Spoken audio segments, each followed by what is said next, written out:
Ya, kita tuangkan air panas ya. Ini perhatikan nih, kamu jangan nonton doang, tapi perhatikan benar-benar ini untuk demi kesehatan kamu.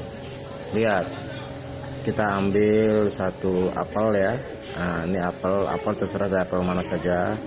Memang kalau bila perlu yang ada gambar tempelnya ini ya, satu merek dari satu produk tertentu. Lalu kita celupkan apel ini di air panas. Kamu lihat, kamu putar. Ini kamu putar ya, perhatikan.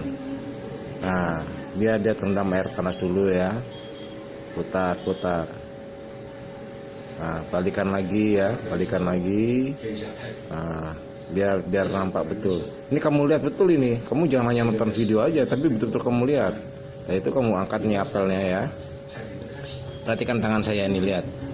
Ya, rapatkan jempol kalian, tekan perlahan ke apel itu, apa yang terjadi.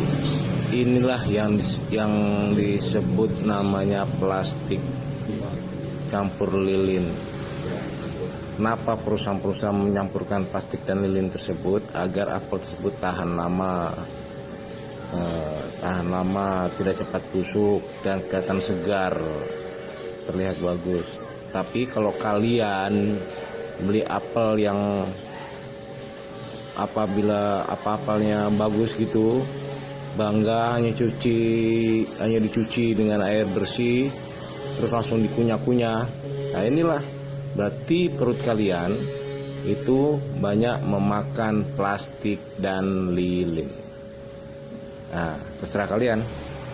Apakah kalian bangga dengan makan plastik dan lilin? Kalau gitu kalian nggak usah beli apel saja, beli aja plastik dan lilin, kalian kunyah.